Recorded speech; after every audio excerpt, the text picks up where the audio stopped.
भाई जो गुरु बचन पे डट गए, कट गए फंद 84 के। धर्मदास जी क्या कहने लगे, जिंदा एक अचरज है मोकू। अब धर्मदास जी क्या कहने लगे भाइयों और बहनों, देखो धर्मदास जी भी पकड़ गए बात को। यानी इतनी सारी बातें सुन के, ऐसा ज्ञान सुन के धर्मदास भी चकरा गए। धर्मदास ने भी दिमाग लगाया, विचार किया कि भाई आप कोई साधारण व्यक्ति नहीं हो, कोई साधारण संत नहीं हो, मुझे तो तुम ही सारंग पानी लग रहे हो। जिंदा एक अचरज है मोकू, तुर्क धर्म और वेद पुराण ज्ञान है ताकू। ये जिंदा महात्मा, मुझे तो बड़ा अचरज हो रहा है, एक मुसलमान धर्म से संबंधित होकर और आपको वेद पुराण गीता सबका ज्ञान है। तुम इंसान नहीं कोई। क्या कह रहे धर्मदास भाई और बहनों, धर्मदास भी बात को पकड़ गया।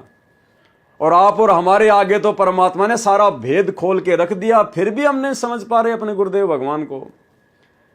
धर्मदास पकड़ गया बात को और क्या बोला, तुम इंसान नहीं होई, हो अजब फरिश्ता कोई। तुम तो कोई फरिश्ते हो, तुम आम इंसान नहीं हो, आम व्यक्ति नहीं हो, तुम तो कोई फरिश्ते हो। और ज्ञान मोहे बताओ, युगों युगों की कथा सुनाओ। हे महात्मा जी, आप मुझे अपने मुख कमल से और ज्ञान सुनाइए, बड़ा आनंद आ रहा है। युगों युगों की कथा सुनाइए, सत्य कथा सुनाइए। जिंदा कबीर वचन, कबीर परमात्मा क्या बोले, सुनो धर्मनी सृष्टि रचना, सत्य कहूं नहीं कल्पना। अब मैं तुम्हें सृष्टि रचना सुनाता हूं, और ये कोई कल्पना की बातें नहीं है, कोई सोची समझी बातें नहीं है, कोई ऊट पटांग बातें नहीं है। सत्य कहूं नहीं कल्पना, मैं जो कहूंगा सत्य कहूंगा, मनमुखी बात मत मानना। जब हम जगत रचना बताई, धर्मदास को अचरज दिखाई। और जब परमात्मा ने पूरी सृष्टि रचना धर्मदास जी को सुनाई, तो धर्मदास जी बड़े आश्चर्य में पड़ गए कि ऐसा निर्मल ज्ञान, ऐसा प्रमाणित ज्ञान तो कभी पहले सुना ही नहीं। अब सारी सृष्टि रचना सुनकर धर्मदास जी क्या बोले, धर्मदास बचन, यह ज्ञान अजीब सुनायो, तुमको यह किन बतायो कि आपने मुझे जो सृष्टि रचना का ज्ञान बताया ना, ये तो बड़ा अजब गजब है। आपको किसने बताया, कहां से बोलत हो ऐसी बातें, जानो तुम आप विदाता। धर्मदास जी बोले, तुम ऐसी ऐसी बातें कहां से लाए हो, कहां से सुना रहे हो, मुझे तो तुम ही परमात्मा लग रहे हो। जानो तुम आप विधाता। विधाता तो निराकार बताया। अब फिर उसके मन में शंका आ गई धर्मदास के कि भाई परमात्मा तो कहते निराकार है, विधाता तो निराकार बताया, तुमको कैसे मानूं राया। लेकिन मैं तुमको परमात्मा कैसे मानूं, परमात्मा तो निराकार बताते हैं, परमात्मा तो निराकार होता है। तुम जो लोक मोहे बतायो, सृष्टि की रचना सुनायो। आपने मुझे जिस सतलोक के बारे में बातें बताई है सृष्टि रचना के माध्यम से, आंखों देखूं मन धरे धीरा। जब तक मैं अपनी आंखों से नहीं देख लूं, मेरे मन में संतोष नहीं होगा, धैर्य नहीं होगा, विश्वास नहीं होगा। देखूं कहां रहत प्रभु अमर शरीरा, मैं देखना चाहता हूं कि वो अविनाशी प्रभु, वो अमर परमात्मा कहां रहता है जो आप सह शरीर बता रहे हो। तब हम गुप्त पुण्य छिपाई। उसी समय कबीर परमात्मा जो जिंदा महात्मा के रूप में थे, एकदम से अंतर ध्यान हो गए। तब हम गुप्त पुण्य छुपाई, धर्मदास को मूर्छा आई। धर्मदास बेचारा बेहोश हो गया कि भाई अब की बार तो मिलना बड़ा मुश्किल है। मैंने फिर से उनके साथ वाद विवाद कर दिया। इतना समझाने के बाद, इतने प्रमाण देने के बाद भी मैंने जिद कर ली कि मुझे सतलोक दिखाओ, मुझे वो लोक दिखाओ जहां तुम्हारा भगवान रहता है, सह शरीर है। तो धर्मदास जी ने सोचा कि महाराज जी मेरे से नाराज हो गए और पता नहीं अब मिलेंगे कि नहीं मिलेंगे। तो इस चिंता में धर्मदास जी मूर्छित हो गए।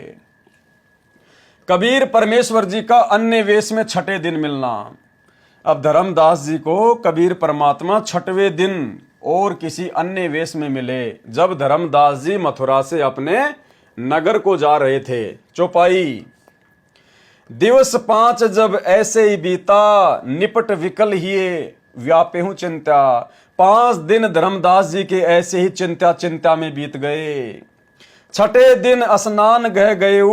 छठे दिन धर्मदास जी जब नहाने के लिए गए, करी स्नान चिंतवन किए और चिंता करने लगा। पूप वाटिका प्रेम सुहावन, बहु शोभा सुंदर सुठी पावन। एक वाटिका के अंदर एक छोटी सी बगीचे में धर्मदास जी जो है वो रुके हुए थे। ता जाए पूजा अनुसारा, प्रतिमा देव सेव विस्तारा। वहां धर्मदास जी अपनी मूर्तियों को निकाल के पूजा पाठ करने लग गए। खोली पेटारी मूर्ति निकाली, धर्मदास जी ने अपनी पोटली खोली और उसमें से मूर्तियां निकाली, शालीग्राम निकाले। ठाव ठाव धरी प्रकट पसारी, आने हु तोरी पूप हूं बाती, चौका विस्तार कीनी यही बाती। अपनी परंपरागत पूजा करने लगा उन मूर्तियों की।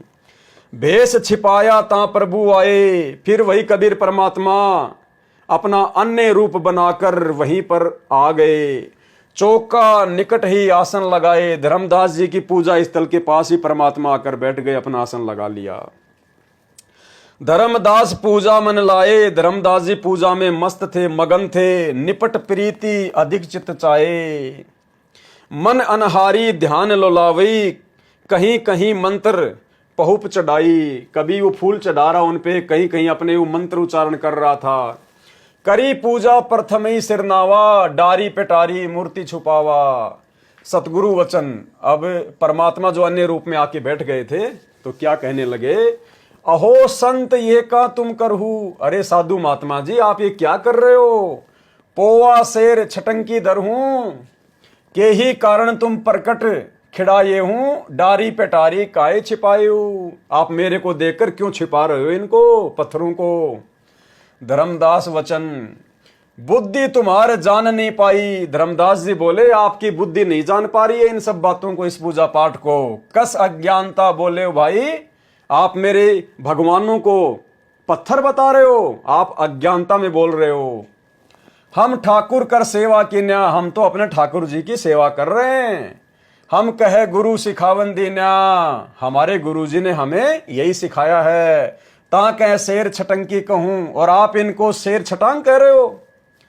पाहन रूप ना देव अनुसर हूं, ये देवता हैं ये पत्थर नहीं है। सतगुरु वचन। क्या बोले परमात्मा, अहो संत तुम नीक सिखावा, हमरे चित एक शंका आवा। एक दिन हम सुनेऊ पुराना, विप्र कहे ज्ञान सुनिधाना। एक दिन हम किसी पंडित जी से पुराणों का ज्ञान सुन रहे थे और पंडित जी क्या कह रहे थे, वेद वाणी तिन मोही सुनावा। उन्होंने मुझे वेदों की वाणी सुनाई। प्रभु का लीला सुनी मन भावा, परमात्मा की लीला सुन के मेरे मन को बड़ा अच्छा लगा। कहे प्रभु वह अगम अपारा, अगम गए नहीं आव अकारा। सुनेऊ शीस प्रभु के आकाशा, पग पतालते ही अपर निवासा। एक पुरुष जगत के ईसा, वो कहने लगे कि एक ही परमात्मा है जो पूरे जगत का ईश है, इष्ट है, भगवान है।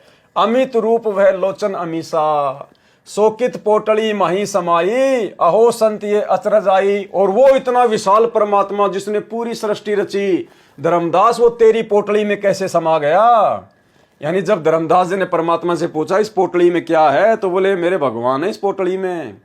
तो परमात्मा बोला मैंने एक पंडित जी से ऐसे ऐसे कोई वेदों की कोई वाणी सुन रहा था कि परमात्मा बहुत ही विशाल है, अमित है, लोचन अमीसा है और पूरे संसार का इष्ट है। तो धर्मदास तेरी पोटली में वो इतना महान परमात्मा कैसे समा गया। अहो संत ये अचरज आई, मुझे तो बड़ा आश्चर्य हो रहा है। ओ गुरु गम्य में सुना रे भाई, अह संग प्रभु लखो न जाई। अहो संत मैं पूछूं तो ही, बात एक जो भासो मोही। यही घट में को बोलत आही, ज्ञान दृष्टि नहीं संत चिंता ही। जो लगी ताही न चिंतु भाई, पाहन पूजी मुक्ति नहीं पाई। कि पत्थर पूजने वाले कभी भी मुक्ति को प्राप्त नहीं हो सकते। कोटि कोटि जो तीर्थ नहाओ, सत्य नाम बिन मुक्ति न पाओ। जिन सुंदर ये साज बनाया, नाना रंग रूप उपजाया। ताही न खोजूं साहू के पूता, का पाहन पूजूं अजगुता। हे सेठ के पुत्र, हे धर्मदास जी, आप उस परमात्मा को नहीं पूज रहे, आप तो पत्थरों की पूजा कर रहे हो। जिस परमात्मा ने इतना सुंदर रूप बनाया है, इंसान बनाया है, नाना रंग रूप उपजाया। धर्मदास सुनी चक्रित भये हूँ, पूजा पाती बिसरी सब गए हूँ। एक टक मुख जो चितवत रहाई। अब धर्मदास जी एक टक परमात्मा के मुंह की तरफ देखने लग गए जो अन्य साधु रूप में थे। पलको सुरती न आनो जाई, प्रिय लागे सुनी ब्रह्म का ज्ञाना, कि आपके मुख से मुझे जो परमात्मा का ज्ञान है बड़ा अच्छा लग रहा है। विनय कीन बहु प्रीति, जो गुरु बचन पे डट गे, कट गे फंद 84 के, कट गे फंद 84 के, कट गे फंद 84 के।